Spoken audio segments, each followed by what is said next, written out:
Les décisions dont voici la teneur ont sanctionné la séance du Conseil des ministres tenue ce mercredi 9 avril 2025 sous la présidence de M. Patrice Talon, président de la République. Au chapitre des mesures normatives, en point 1, création de la société Bénin-Tour SA et approbation de ses statuts. Depuis quelques années, des réformes et projets ont été réalisés pour créer une industrie touristique pourvoyeuse de richesses et faire de ce secteur le principal outil de rayonnement du Bénin à l'international. Une évolution satisfaisante s'en dégage avec la mise en place de projets à forte valeur ajoutée, notamment les infrastructures muséales et hôtelières, les arènes culturelles, les espaces de divertissement, les stations balnéaires et divers autres sites attractifs. Dès lors, il s'avère indispensable de déployer une commercialisation à grande échelle de toutes ces offres à fort potentiel touristique. C'est donc dans ce cadre que le gouvernement a décidé de créer la société Bénin-Tour SA, ayant notamment pour objet la réalisation de prestations de tour opérateurs aux fins de vendre la destination Bénin sur le plan international. À ce titre, elle aura pour principale mission la conception, l'organisation et la commercialisation des voyages et séjours touristiques. Elle pourra, par ailleurs, réaliser toutes opérations commerciales, financières, mobilières et immobilières pour favoriser son extension ou son développement. En point 2, mise en place d'un système d'information et de gestion électronique de la commande publique en République du Bénin. Le gouvernement entend tirer parti des opportunités qu'offre le numérique en vue de simplifier et renforcer l'efficience et la transparence des marchés publics en mettant en place un système dématérialisé pour la commande publique. À cet effet, il a été procédé à la révision des tests qui encadrent la passation des marchés. Ce faisant, et au-delà de l'évolution technologique dont les avantages sont irréfutables, la digitalisation de la commande publique va générer d'importants gains et progrès profitables tant aux soumissionnaires qu'aux autorités contractantes. C'est pourquoi, au terme des démarches entreprises avec les parties prenantes, le Conseil a adopté les tests irrelatifs à cette étape et les ministres concernés sont instruits de veiller à leur application. En point 3, modalité de mise en œuvre du numéro unique parcellaire, de confirmation cadastrale des droits fonciers et de mise à jour du cadastre national. Un bilan d'étape de mise en œuvre du décret numéro 2023-684 du 20 décembre 2023 portant sur cette matière fait ressortir d'une part l'aboutissement de la couverture intégrale de la ville de Cotonou en cadastre national par le mécanisme de l'enregistrement collectif. D'autre part, il a permis de constater l'engouement sans équivoque des populations pour le mécanisme innovant de sécurisation du foncier. Aussi, l'ambition du gouvernement étant d'assurer dans un délai raisonnable la couverture intégrale du territoire national, a-t-il été élaboré un programme national foncier dont la vocation est de définir et réunir dans un document exhaustif le montage juridique, technique et institutionnel de mise en œuvre d'un programme foncier spécifique au Bénin. Celui-ci prendra en compte non seulement le cadastre national, mais également d'autres intérêts fonciers tels que la problématique du pastoralisme, la cohésion sociale, la protection de l'environnement, etc. Le présent décret abroge celui de 2023 et consacre une meilleure prise en charge des volets liés à l'égalité de chances, la protection de l'environnement, l'enregistrement collectif de terres au cadastre. De façon spécifique, il intègre à son champ d'application les droits d'usage et met en place de nouveaux moyens pour renforcer la sécurité et la fiabilité du processus tout en favorisant l'enregistrement de toutes les parcelles au cadastre. De même, il clarifie la nature juridique et les effets du certificat d'enregistrement au cadastre national ainsi que les conditions de sa délivrance, les délais d'action non explicités dans le décret en vigueur, le niveau d'implication des collectivités territoriales, notamment dans la prise en charge de la formalisation des transactions foncières et la correction des données cadastrales, la responsabilité des acteurs chargés d'utiliser la plateforme e-foncier Bénin. Le ministre de l'Économie et des Finances et le ministre chargé du cadre de vie sont instruits de veiller à leur mise en œuvre. En point 4, fixation de la liste des fonctions politiques ouvrant droit à des avancements automatiques d'échelon et de grade. Au terme de la loi portant statut général de la fonction publique, citation, le fonctionnaire de l'État détaché pour exercer une fonction politique bénéficie d'avancements et de promotions automatiques pendant l'exercice de la dite fonction. Fin de citation. Avec l'instauration de la démocratie comme système de gouvernance depuis 1990, des fonctionnaires sont nommés ou élus dans diverses fonctions politiques pour accomplir un mandat et leur évaluation au même titre que les autres agents de l'État étant difficile, il s'est avéré nécessaire de prévoir un mécanisme d'avancement les concernant, l'objectif visé étant de ne pas compromettre le déroulement de leur carrière. Le décret énumère de façon claire et précise la liste des fonctions ouvrant droit à des avancements automatiques d'échelon et de grade pour éviter tout abus ou toute complaisance. En point 5, transmission à l'Assemblée nationale pour examen et vote du projet de loi relative à l'entrée, au séjour, à la résidence et à la sortie des étrangers en République du Bénin. La loi numéro 86-012 du 26 février 1986 relative au régime juridique des étrangers dans notre pays ne répond plus totalement aux exigences actuelles de mobilité, d'attractivité territoriale, de promotion du tourisme et de coopération régionale et internationale.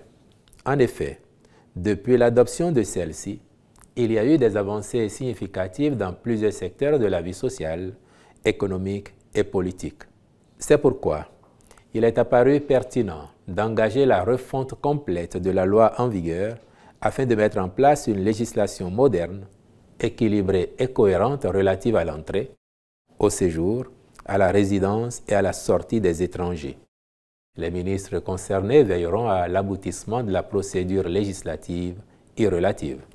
En point 6, transmission à l'Assemblée nationale pour examen et vote du projet de loi portant modification de la loi numéro 2024-31 du 2 septembre 2024 relative à la reconnaissance de nationalité aux afro-descendants en République du Bénin. La principale modification envisagée concerne l'intitulé de l'attestation provisoire actuelle qui deviendra une attestation d'éligibilité au bénéfice de la nationalité béninoise. Cette dénomination permettra de clarifier le statut des bénéficiaires en attente de finalisation de leur demande sans créer de confusion avec les effets de la nationalité. Par ailleurs, les modalités de transmission de la nationalité béninoise par reconnaissance ont été précisées ainsi que celles de jouissance de la pleine nationalité. En somme, la notification projetée s'inscrit dans une volonté d'harmonisation législative, de simplification administrative et de respect des principes de sécurité juridique, de transparence et d'efficacité. Elle a également l'avantage d'offrir un cadre plus lisible, plus protecteur, conforme aux ambitions du Bénin en matière de retour aux origines et de reconnaissance des afro-descendants dans la communauté nationale. En point 7, transmission à l'Assemblée nationale pour examen et vote du projet de loi relatif aux associations et aux fondations en République du Bénin. Ce texte, une fois voté, abrogera les dispositions de la loi du 1er juillet 1901 relative au contrat d'association ainsi que toutes autres dispositions antérieures contraires.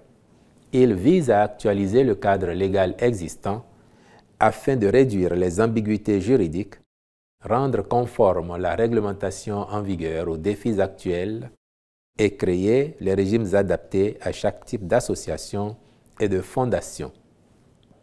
Il dispose, entre autres, sur les modalités de financement, la gouvernance, de même que sur les questions relatives à la transparence et au suivi de leurs activités, en lien avec les risques qui y sont liés. Le dit texte institue, en outre, un registre des associations et fondations destiné à recevoir les déclarations d'existence, les inscriptions modificatives les concernant, ainsi que toutes autres déclarations prescrites par les lois et règlements. Sous cette même rubrique des mesures normatives, ont été par ailleurs adoptés les décrets portant création de l'Agence nationale du paysage, approbation de ses statuts et nomination des membres de son conseil d'administration, modification des statuts de la Société de radio et de télévision du Bénin SA et nomination des membres de son conseil d'administration, transmission à l'Assemblée nationale pour examen et vote du projet de loi portant modification de la loi numéro 2017-08 du 19 juin 2017 portant identification des personnes physiques en République du Bénin, nomination des commissaires aux comptes titulaires et suppléants près le Fonds d'investissement et de garantie des petites et moyennes entreprises. Au chapitre des communications, en point 1, contractualisation avec des cabinets pour diverses prestations dans le cadre du projet de construction d'un village de vacances Club Med à Avlékété. Pour rappel, ce projet consiste à créer un village haut de gamme sur une superficie d'environ 25 hectares avec une offre de restauration de qualité. Il sera composé de 336 chambres, dont 30 suites haut de gamme de type rez-de-chaussée et R+1, 2 restaurants, 4 piscines, un spa de marque de renommée internationale et un espace bien-être, des terrains de tennis, de padel et multisports ainsi que des activités nautiques. Dans le cadre de son exécution, il a été approuvé la contractualisation avec divers cabinets pour des études techniques complémentaires qui permettront d'avoir des données beaucoup plus précises et complètes assorties de cadres de devis quantitatifs et estimatifs affinés par composante pour la sélection d'entreprises en vue de la conduite des travaux.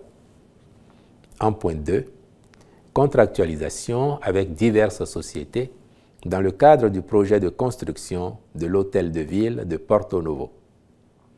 Cette infrastructure sera érigée sur un site mitoyen de celui de la cité administrative départementale actuellement en construction au quartier Oganla. Elle est composée d'un bâtiment principal de type R+3 avec une surface bâtie de 6 567 m², des annexes couvrant une superficie bâtie de 3 026 m². L'espace est ceinturé par une clôture avec des guérites aux entrées. Les annexes comprennent des locaux techniques, des parkings externes et internes, des abris pour les conducteurs de véhicules, un bloc à usage de cantine, des voiries et réseaux divers. En vue du démarrage effectif du chantier, le Conseil a marqué son accord pour la contractualisation avec diverses sociétés pour la construction, la mission de direction d'exécution des travaux, ainsi que celle de maîtrise d'ouvrage déléguée. Au titre des rencontres et manifestations internationales, il a été autorisé la participation de notre pays aux réunions statutaires et autres rencontres à l'extérieur du ministère du Tourisme, de la Culture et des Arts au titre de l'année 2025.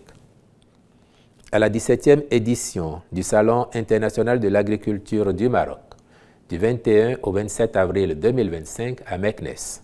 Au sommet Innovation Africa 2025 à Addis Abeba, en Éthiopie, du 28 au 30 avril 2025.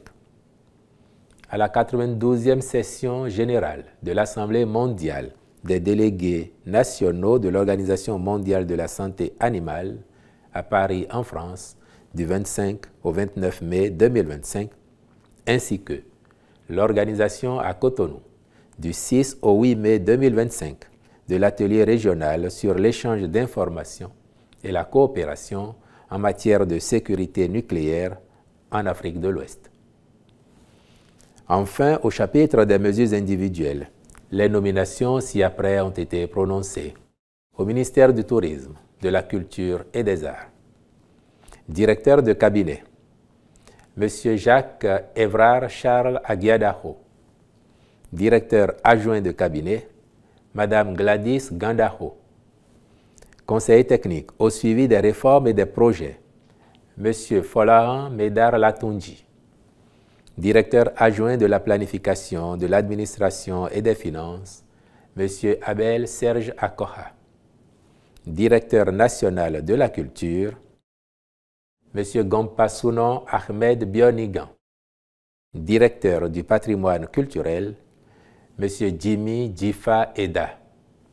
Au ministère de l'Énergie, de l'Eau et des Mines, directeur adjoint de cabinet, M. Din Mahama Saliou. Directeurs départementaux ainsi qu'il suit: Atakora, M. Eliassoum Matom P. Sefandé. Borgou, M. A. Mispar Agani. Colline, M. Barthélemy Vidjoyi Landeko. Littoral, M. Roland Dahefa.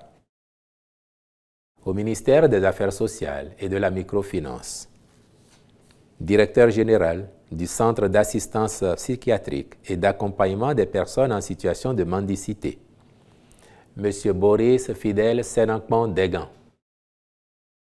Au ministère de la décentralisation et de la gouvernance locale, chargé de mission du préfet du littoral, M. Agossa Simon Onsa. Je vous remercie.